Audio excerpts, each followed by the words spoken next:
Hello sir, welcome to और YouTube channel. और हम आपके लिए लेकर आए हैं एक ही शानदार बुक जो कि राजस्थान बोर्ड द्वारा 2008-9 में लगा करती थी। और ये बहुत ही शानदार बुक है। आजकल जो क्वेश्चंस हैं वो इसी से पूछे जा रहे हैं। राजस्थान का इतिहास राजस्थान का इतिहास एवं संस्कृति प्रारंभ से राजस्थान के पुनर्गठन तक कक्षा 12वीं की ये बुक थी। कक्षा 12वीं में ये 2008 में लगा करती थी। देखिए, उच्च माध्यमिक शिक्षा बोर्ड राजस्थान अजमेर द्वारा लगा करती थी। जैसे मैं आपको दिखाता हूँ, 2008 की बुक है, माध्यमिक शिक्षा बोर्ड राजस्थान अजमेर की प्रमाणित पुस्तक है। और इसी से जो है प्रश्न पूछे जाते हैं आजकल की कॉम्पिटेटिव एग्जाम्स के अंदर, जिसको मैं आपको पूरा करवाने वाला हूँ यहाँ पर अपने यूट्यूब चैनल पे। इसकी विषय वस्तु देख लेते हैं किस प्रकार है। विषय सूची, पहला जो चैप्टर रहने वाला है वो परिचय एवं स्रोत का है, जो कि बहुत ही आपको पता है कि बोरिंग टाइप का चैप्टर है। इसलिए इसको हम लास्ट में करने की सोच रहे हैं। तो इस चैप्टर को हम लोग कब करेंगे? लास्ट में करने वाले हैं, लास्ट में। ठीक है। और दूसरा चैप्टर जो है, दूसरे चैप्टर को हम लोग अभी करने वाले हैं। दूसरा चैप्टर है तुर्क आक्रमणों का प्रतिरोध, जिसके अंदर पहला टॉपिक चौहान सम्राट पृथ्वीराज तृतीय की बात होगी। बाद में राजस्थान के प्रमुख शासकों द्वारा दिल्ली सल्तनत का प्रतिरोध। और ये हम जो है फर्स्ट अपना टॉपिक है ये स्टार्ट करने वाले हैं आज की इस क्लास के अंदर। तो बने रहिए। बहुत ही इंटरेस्टिंग और मज़ेदार टॉपिक है। कहानी की तरह, किसी चीज़ को कहानी की तरह पढ़ने पर ही वो चीज़ हमें याद रहती है। याद रखें, डायरेक्ट नोट्स या फिर ब्लैक बोर्ड पे पढ़ा हुआ चीज़ें हमको याद नहीं रहती है, शॉर्ट में पढ़ी हुई चीज़ें। इसलिए मैं आपके लिए एक अलग ही तरीके से इस क्लास को लेकर आया हूँ, जिसमें हम ये जो पुरानी पुस्तकें हैं उनको पढ़ने वाले हैं।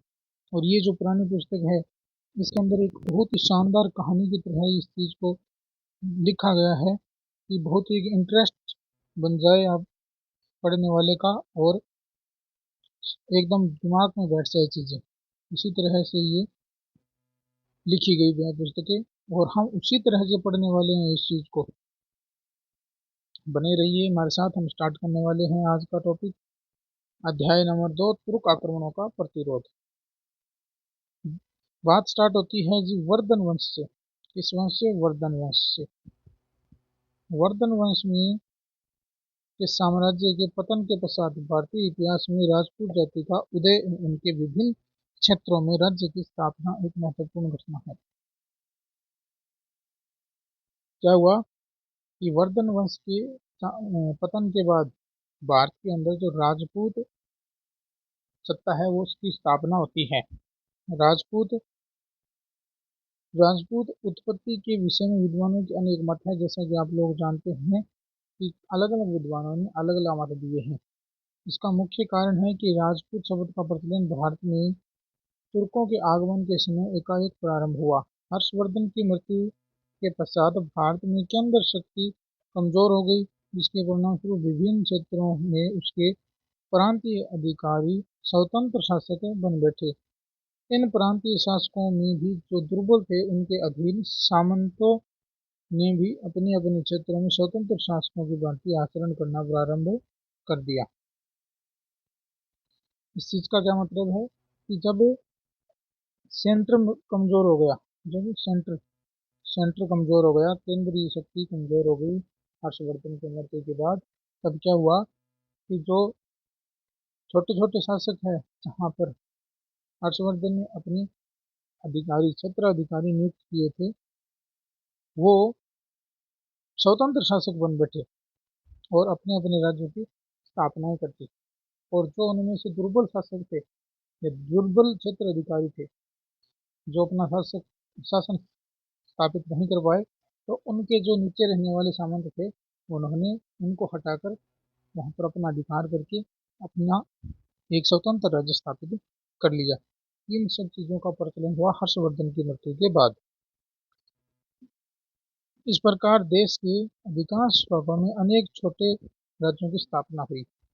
इस नवीन राज्यों में जो शासक बने वो निश्चित रूप से शासक वर्गों से या शासन संबंधी कार्यों से किसी न किसी प्रकार संबंधित थे, इसलिए वे जन सामान्य में राजपूत कहलाते।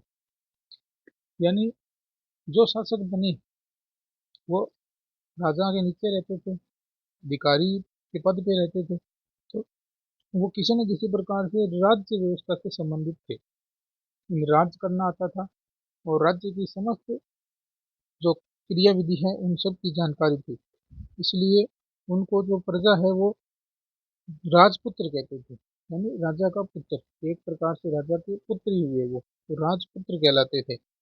अर्थात 7वीं शताब्दी ईस्वी से भारत में राजपुत्रों के अनेक राज्य स्थापित हुए जो तुर्कों के आगमन तक शासन करते रहे। यानी 7वीं शताब्दी में शासन इनका स्टार्ट हुआ और तुर्क जब 12वीं शताब्दी के प्रारंभ में जब भारत में तुर्कों का आगमन हुआ तब तक इनका स्वतंत्र शासन रहा। तुर्की भाषा में त्रय वर्ण नहीं है, इन्होंने इसे तय लिखा है, इसलिए हमारे यहाँ के राजपुत्र तुर्कों के द्वारा राजपूत कहे गए। तो मेन टॉपिक क्या है कि राजपूत क्या हुआ है, राजपूत कौन है, जो राजपुत्र थे और तुर्कों की डिक्शनरी में त्रय नहीं था, इसलिए उन्होंने राजपुत्रों को राजपूत कहना प्रारंभ कर दिया, इसलिए वो राजपूत कहलाने लग गए। अब बात करते हैं राजपूत युग की। राजपूत युग, ये राजपूत राज्य 7वीं शताब्दी से 12वीं शताब्दी तक भारत में सर्वाधिक शक्तिशाली राज्य थे। तो राजपूत काल भी आपको पता है कि राजपूत काल कितने कब से कब तक है। राजपूत काल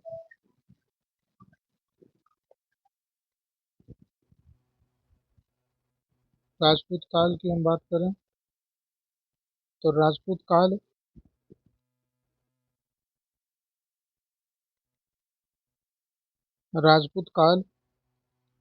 कब से कब तक है, तो ये 7वीं से 12वीं शताब्दी तक 12वीं शताब्दी तक इन्होंने राज किया है राजपूतों ने, तो इसको हम बोलते हैं राजपूत काल। ठीक है, इनका इतिहास ही देश के का इतिहास है, इसलिए इस कालखंड 7वीं से 12वीं शताब्दी ईस्वी को राजपूत युग कहा जाता है। राजपूतों ने इस काल में अनेक छोटे बड़े राज्यों की स्थापना की, जिनमें से कुछ महत्वपूर्ण राज्य इन राजपूतों से निम्नलिखित। तो राजपूतों ने बहुत से अपने राज्यों की स्थापना की, जिसमें से महत्वपूर्ण कुछ इस प्रकार हैं जो नीचे लिखे गए हैं, जो कि हम लोग अक्सर पढ़ते हैं, सिलेबस में पढ़ते हैं किसी भी कॉम्पिटेटिव एग्जाम के। तो वो सारे जो वंश है वो ये है 6 वंश। कौन कौन से हैं वो 6 वंश? मेवाड़ के गुहिल, शाकंभरी के चाहमान, इनको चौहान कहते हैं, शाकंभरी के चौहान, कन्नौज की गढ़वाल, उज्जैन या अवंती के गुर्जर प्रतिहार, गुजरात के चालुक्य, मालवा के परमार, ये सब वो 6 राजपूत शासक हैं जिन जो खूब प्रचलित रहे और जिनके बारे में अक्सर पढ़ा जाता है। और कई छोटे छोटे राज्यों ने भी अपनी स्थापना की थी, जिनका जिक्र विशेष तौर पर नहीं आता है।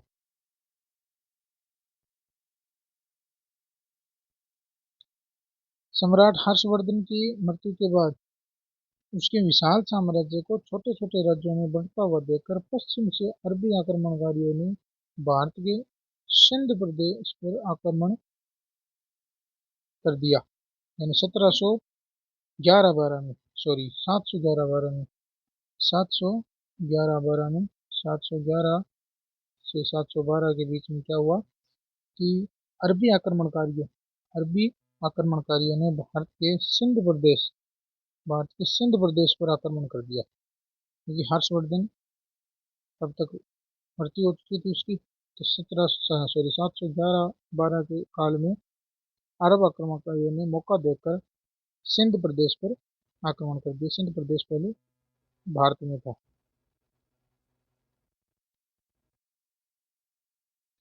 परिणाम यह हुआ कि सिंध व उसके आसपास का भूभाग पर उसका अधिकार स्थापित हो गया, अरबी आक्रमणकारियों का अधिकार हो गया।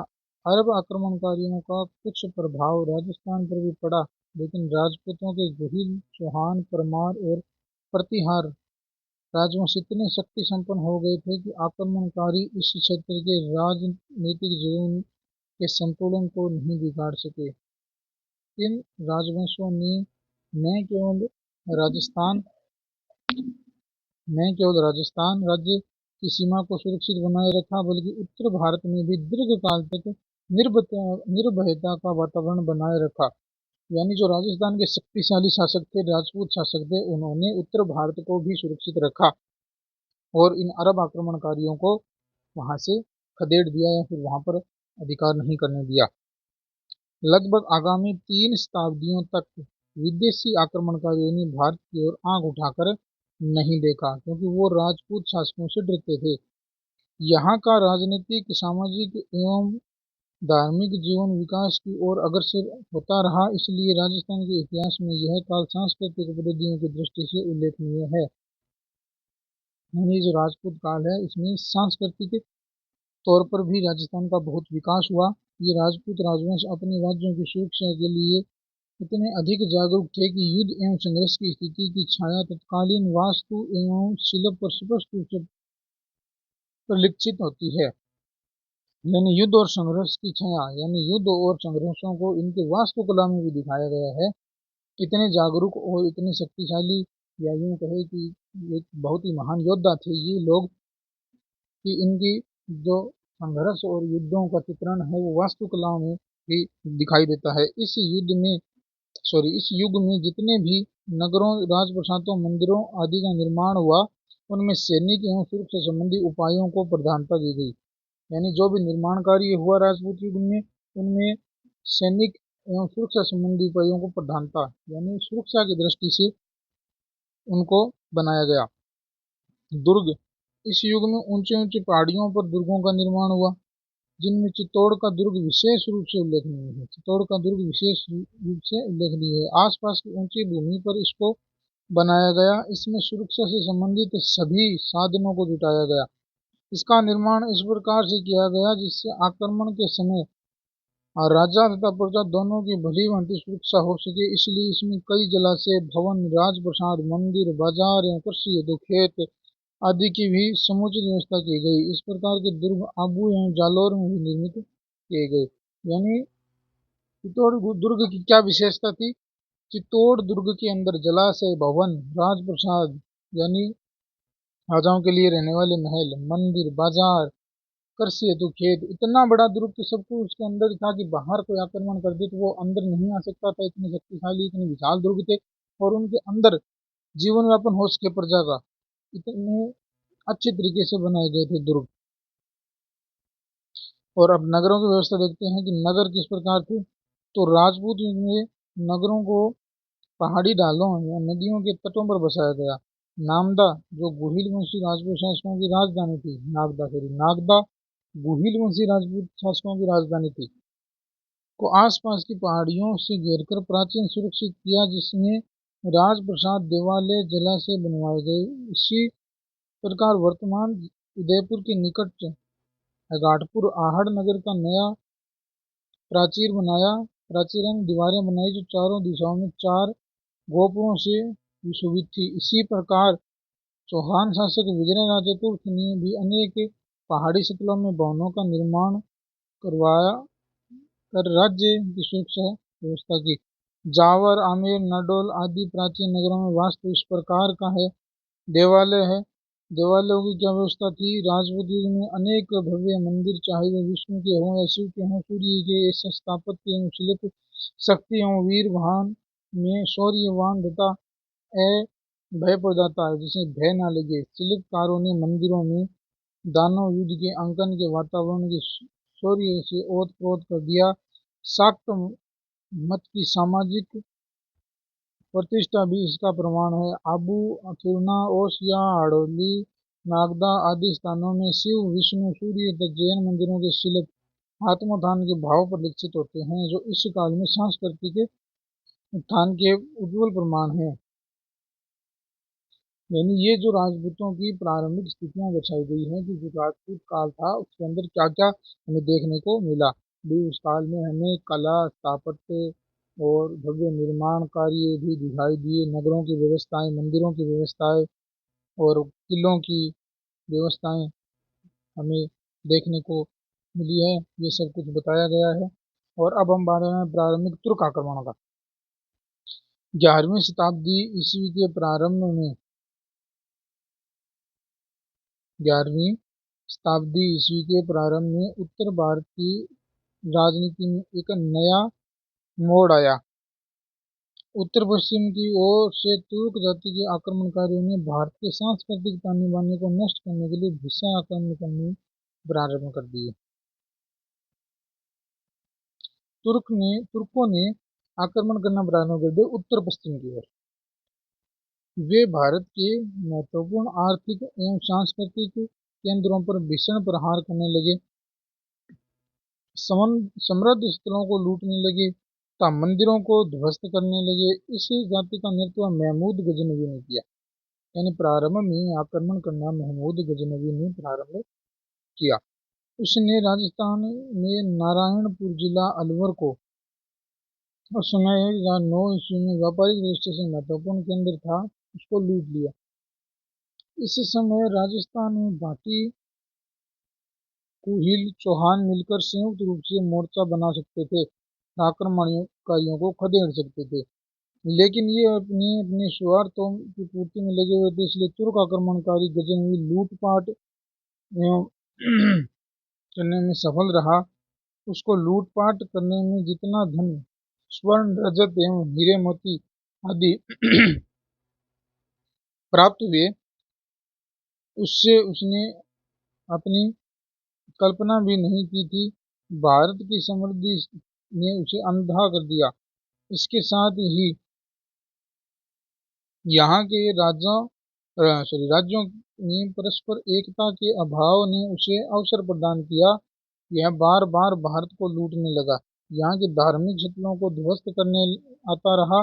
इसी क्रम में उसने देश के प्रसिद्ध गुजरात में स्थित सोमनाथ के मंदिर को लूटा। गजनवी ने सोमनाथ के मंदिर को लूटा और उसको ध्वस्त किया।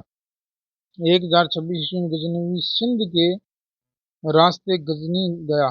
1026 में गजनवी के आक्रमणों का राजस्थान राज्य पर कोई विशेष प्रभाव नहीं पड़ा, लेकिन गजनवी उत्तर पश्चिम क्षेत्र के अनेक व्यक्तियों को अपना उत्तराधिकारी बना दिया था, जो राजस्थान सीमावर्ती क्षेत्रों में आक्रमण करते रहते थे। इन उत्तराधिकारियों के क्रम में से बाइबिल ने नागौर को अपना केंद्र बनाया, जिससे चौहान वंश शासक अर्णोराज ने करारी मात देकर भगा दिया। लेकिन गजनी जबकि उत्तर पश्चिमी सीमा में पनपती रही, जो परवर्ती काल में भारतीय स्वतंत्रता के लिए घातक सिद्ध हुआ।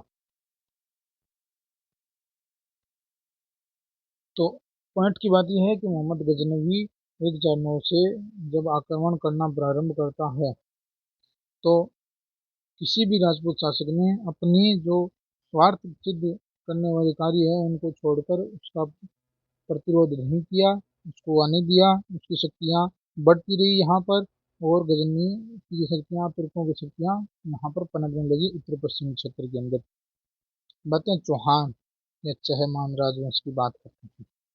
राजस्थान के क्षेत्र में गुर्जर प्रतिहार साम्राज्य के पतन के पश्चात चहमान राजवंश का उदय दिखाई देता है। यद्यपि चहमान इससे पूर्व ही 7वीं शताब्दी से अजमेर के उत्तर में सांबर झील के आसपास के क्षेत्र से शाकंभरी स्पादलक्स कहा जाता है। यानी शाकंभरी स्पादलक्स के चौहान आपने सुना होगा, वो यहाँ पर 7वीं शताब्दी से ही देखने को मिलते हैं।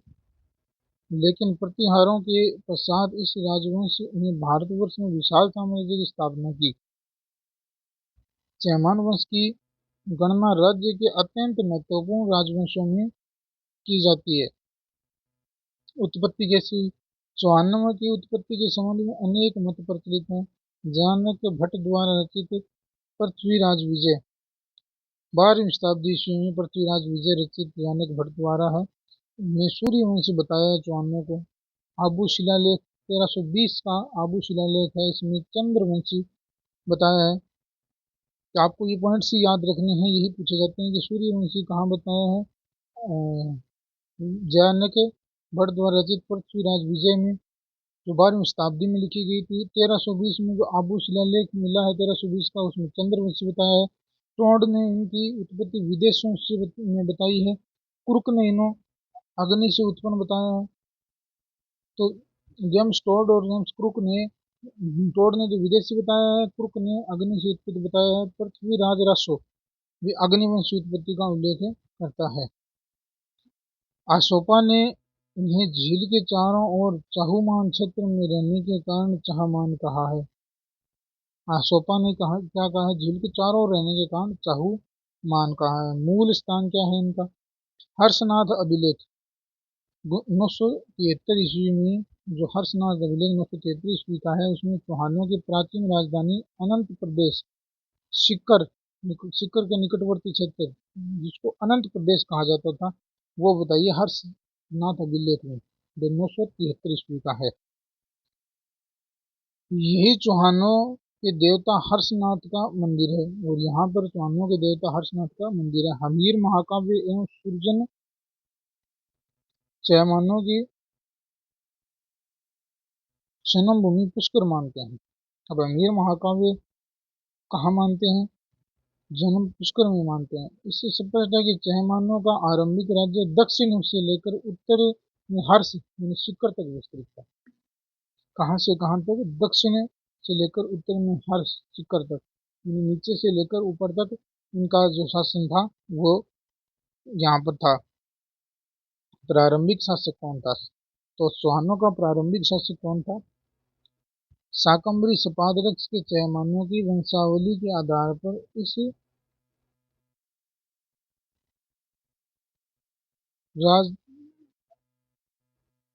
राज का संस्थापक वसुदेव था। शाकंभरी शपादलक्ष के चयमानों की वंशावली, उनकी वंशावली के आधार पर इस राजवंश का संस्थापक वासुदेव था। इससे परवर्ती काल में इस वंश के गोपेंद्र राज, गुवक प्रथम, वाकपति राज, कौन कौन है? गोपेंद्र राज, गुवक प्रथम, वाकपति राज, सिंह राज, विग्रह राज द्वितीय, गोविंद राज तृतीय, विग्रह राज तृतीय आदि प्रतापी शासक हुए। चौहान साम्राज्यों को शक्तिशाली बनाने में अपना महत्वपूर्ण योगदान दिया। यानी इसके बाद इतने सारे इसके शासक आ गए। विग्रह राज तृतीय के ने उसका पुत्र पृथ्वीराज प्रथम शासक बना। विग्रह राज तृतीय के बाद उसका पुत्र पृथ्वीराज प्रथम शासक बना। ये विग्रहराज तृतीय का पुत्र था। इसका शिलालेख 1105 ईस्वी का इसका शिलालेख सीकर जिले के रेवासा के निकट जीन माता मंदिर से प्राप्त हुआ है। यह प्रतिभाशाली शासक था। इसकी मृत्यु के पश्चात पुत्र अजय राज 1105 से 1133 ईस्वी में अजय राज शासक बना। इसके द्वारा गर्जन मातंगों पर की गई विजय का उल्लेख मिलता है। इसके द्वारा गर्जन मातंगों पर की गई विजय का उल्लेख मिलता है। नागौर पर अधिकार करने के लिए गजनी के पास प्रयासरत थे, किंतु उन्हें सीमाओं में रहने के लिए अजय राज ने विवश कर दिया था। गजनी के शासक जो है नागौर पर अधिकार करना चाहते थे, लेकिन अजय राज ने उन्हें रोक कर रखा था। अजमेर की स्थापना अजय राज चौहान ने अपने नाम के आधार पर अजमेर बसाया। अजय मेरू कहते थे इसको, पहले ये अजमेर कहने लगा बाद में, तो अजमेर बसाया और इसे अपनी राजधानी बनाया। मुस्लिम आक्रमणकारियों के विरुद्ध सामरिक दृष्टि से अपनी राजधानी के रूप में निर्माण अजय राज की दूरदर्शिता का अत्यंत ज्वलंत प्रमाण है। मुस्लिम आक्रमण के विरुद्ध उन्होंने सामरिक दृष्टि है, यानी व्यापारिक दृष्टि, युद्ध की दृष्टि, इन सबसे उन्होंने अजमेर को अपनी राजधानी के रूप में निर्माण करना अजय राज की दूरदर्शिता है, यानी उसने पहले ही सोच लिया था। 1133 ईस्वी में अपने बाद अर्णोराज को गद्दी पर बैठाकर स्वयं सन्यासी बन गए। उनका पुत्र अर्णोराज था। अजय राज ने अर्णोराज को गद्दी पर बैठाकर अजय राज के सन्यासी बन गए। तुर्कों पर विजय अर्णोराज 1133 से 1153 ईस्वी के बीच में अर्णोराज शासक बने। उनके समय तुर्कों ने नागौर को केंद्र बनाकर नागौर को केंद्र बनाकर निकटवर्ती क्षेत्रों पर विजय प्राप्त करने के प्रयास प्रारंभ किए। नागौर में बैठकर नागौर के आसपास के क्षेत्रों को जीतने का प्रयास किया और अजमेर तक पहुंच गए। आना सागर झील के स्थान पर अर्णोराज व तुर्कों के मध्य युद्ध हुआ। आना सागर झील के स्थान पर, जहां आना सागर झील है, वहां पर अर्णोराज व तुर्कों के मध्य युद्ध हुआ। इस युद्ध में तुर्क सेना का भीषण संहार हुआ। अर्णोराज ने अपने अश्व छीन लिए तथा अपमानित होकर जान बचाकर कुछ शेष बचे तुर्क भाग गए। इस युद्ध में तुर्कों को चौहान शक्ति का वास्तविक परिचय मिला तथा उनका इससे इतना मनोबल गिरा कि आने वाले 20 वर्षों तक शपादलक की ओर देखने का साहस नहीं हुआ। अर्णोराज के पश्चात विग्रहराज चौहान चतुर्थ विग्रहराज चतुर्थ 1153 से 1164 तक महत्वपूर्ण शासक है। 1153 से 64 तक शासक बना। विग्रहराज ने चौहान शक्ति को चरम शिखर पर पहुंचा दिया। दिल्ली पर तोमर वंशी राजपूतों का शासन था और इन तोमर शासकों ने झांसी को गजनी के तुर्कों से छीन लिया था। 1157 में विग्रहराज चतुर्थ ने तोमरों को युद्ध में परास्त करके दिल्ली और झांसी पर अधिकार कर लिया। 1157 में विग्रहराज चतुर्थ ने तोमरों को युद्ध में परास्त किया और दिल्ली झांसी पर अधिकार कर लिया। देखो, दिल्ली राजधानी को भी अपने अधिकार क्षेत्र में विग्रहराज चतुर्थ ने ले लिया था। तत्पश्चात संधि द्वारा तोमर चौहानों के सामंत बन गए। तो तोमर है, उनको चौहानों को क्या बनना पड़ा? सामंत। और ये विग्रहराज चतुर्थ की काल की बातें हैं। दिल्ली तथा झांसी पर विग्रहराज चतुर्थ का आधिपत्य स्थापित हो जाने से चौहान साम्राज्य की पश्चिमोत्तर सीमा लाहौर के यामिनी मुस्लिम शासकों के राज्य की सीमा से स्पर्श करने लगी।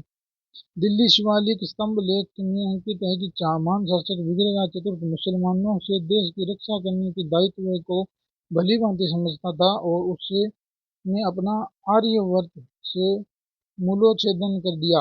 विग्रहराज ने गजनी के शासक खुसरू शाह को युद्ध में परास्त कर यहाँ से भगा दिया। गजनी के शासक खुसरू शाह था, वो आया था युद्ध करने, उसको हराकर भगा दिया। मुस्लिम आक्रमणकारियों की यह एक सामान्य प्रवृत्ति दिखाई देती है कि युद्ध में पराजित अपमानित होने के बाद भी उन्होंने अपनी आक्रामक नीतियों में परिवर्तन नहीं किए। वे चौहान साम्राज्य पर आक्रमण करने के लिए कुछ समय पश्चात ही पुनः आ गए। विग्रहराज से पुनः मुस्लिम आक्रमणकारियों को परास्त होना पड़ा। स्पष्ट है कि विग्रहराज चतुर्थ ने मुस्लिम आक्रमणकारियों के विरुद्ध निरंतर सफल अभियान किए। विग्रहराज चतुर्थ के पश्चात अपरगांगे पृथ्वीराज द्वितीय तथा सोमेश्वर चौहान वंश के शासक बने।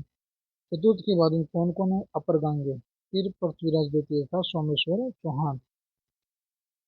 सोमेश्वर की मृत्यु के पश्चात उसका पुत्र पृथ्वीराज तृतीय चौहान वंश का शासक बना, जो कि बहुत ही इम्पोर्टेंट शासक है, पृथ्वीराज तृतीय। और ये शासक कब बना? सोमेश्वर की मृत्यु के पश्चात। सोमेश्वर के बाद पृथ्वीराज तृतीय। अब पृथ्वीराज तृतीय की बात करते हैं हम लोग। पृथ्वीराज तृतीय 1177 से 1192 ईस्वी तक, 1177 से 1192, 1192 में त्रायण के युद्ध तक ये शासक था। सिंहासन ग्रहण करते समय पृथ्वीराज द्वितीय की आयु 15 वर्ष थी। इंपॉर्टेंट बात है कि आयु कितनी थी इसकी? 15 वर्ष थी। उसने 1 वर्ष तक माता कर्पूरी देवी के संरक्षण में शासन किया। कर्पूरी देवी का संरक्षण 1 वर्ष तक। कितने वर्ष तक? 1 वर्ष तक।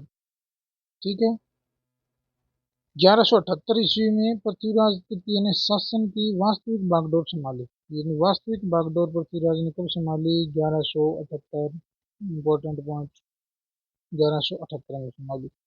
उच्च पदों पर उसने अनेक योग्य एवं विश्वस्त अधिकारियों को नियुक्त किया।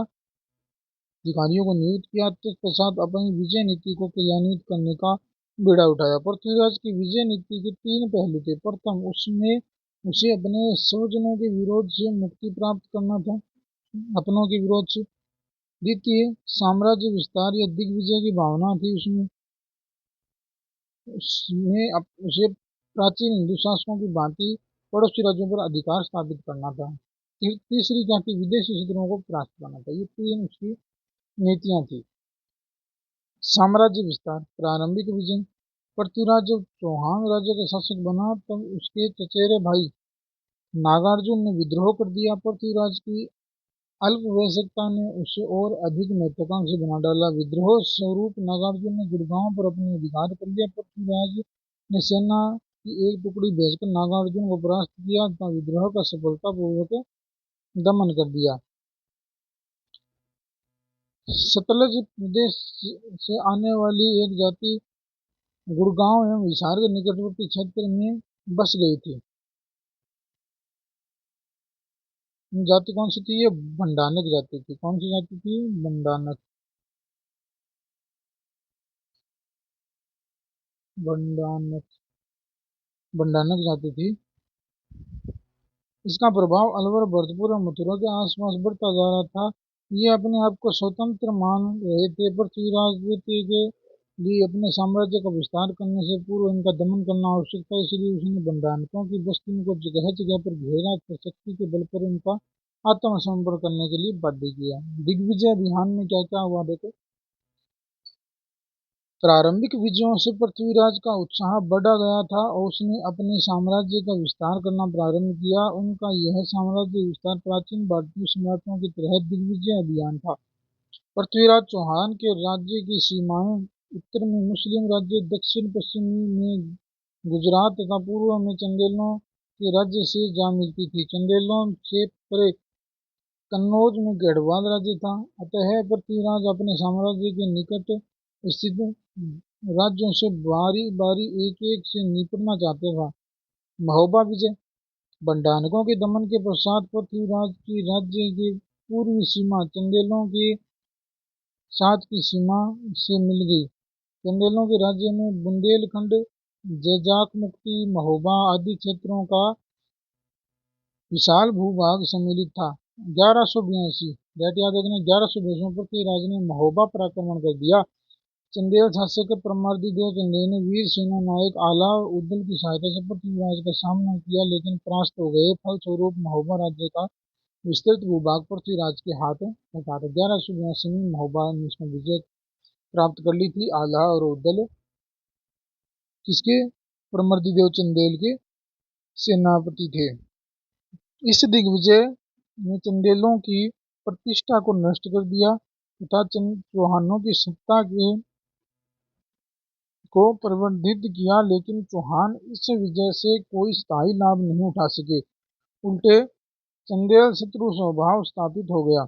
उन्होंने कन्नौज के गढ़वालों से मिलकर पृथ्वीराज के विरुद्ध एक झुंड बना लिया अपना।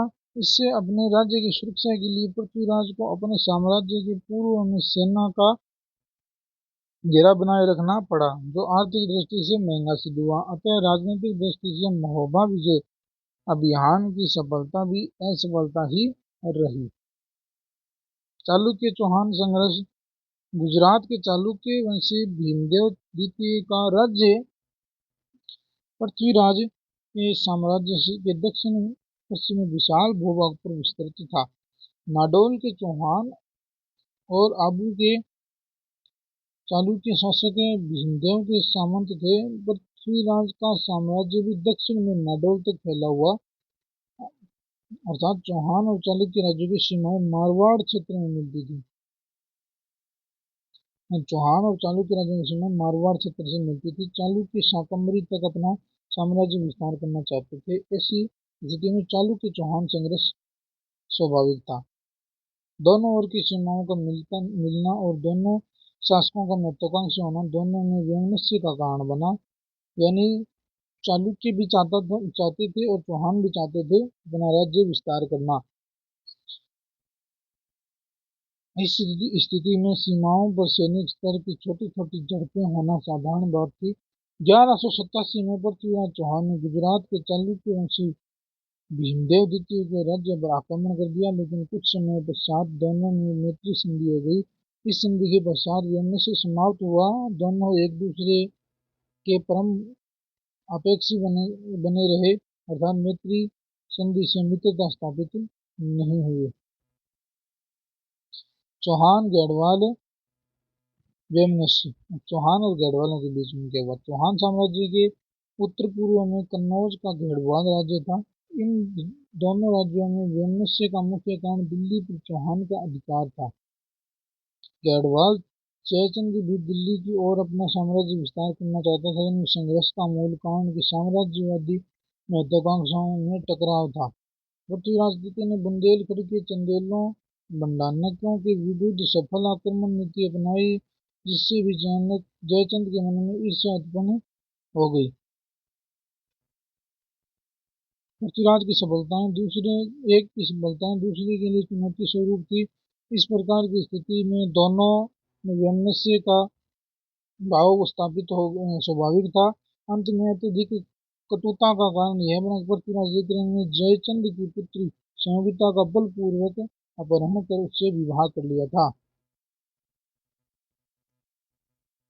दिग्विजय अभियान के परिणाम क्या हुए? पृथ्वीराज चौहान द्वारा किए गए दिग्विजय अभियान समायोजित था। इन युद्धों में पृथ्वीराज की कीर्ति को बढ़ाया, सैनिकों और सामंतों के सतत युद्ध अभियानों में लगाए रखने के से शक्ति संतुलन बना रहा। निकटवर्ती राज्यों में महत्वाकांक्षा सीमित बनी रही, लेकिन दूसरे दृष्टिकोण से देखने पर लगता है कि दिग्विजय नीति चौहान राज्य के लिए हितकर सिद्ध नहीं हुए। इस नीति से पृथ्वीराज ने अपने साम्राज्य के चारों ओर शत्रुओं को खड़ा कर लिया। चंदेल एवं गढ़वाल चौहानों के विरुद्ध गठबंधन स्थापित करने लगे, जिससे सुरक्षित रहने के लिए अपने राज्य के पूर्व में सैनिक शक्ति लगाए रखनी पड़ी, जिससे राज्य पर आर्थिक भार बढ़ा। गुजरात अभियान से राज्य को कोई लाभ नहीं हुआ। मैत्री संधि होने के बावजूद भी तुर्क आक्रमण के समय गुजरात तटस्थ बना रहा, यानी मदद करने के लिए नहीं आया। यदि समूचे चौहान चालुक्य गढ़वाल चंदेल शक्ति मिलकर काम करती तो आने वाले संकटों को देश को बचाया जा सकता था। अब बात करेंगे हम नबी ने में तुर्क आक्रमणों का प्रतिरोध किस प्रकार चौहान ने किया।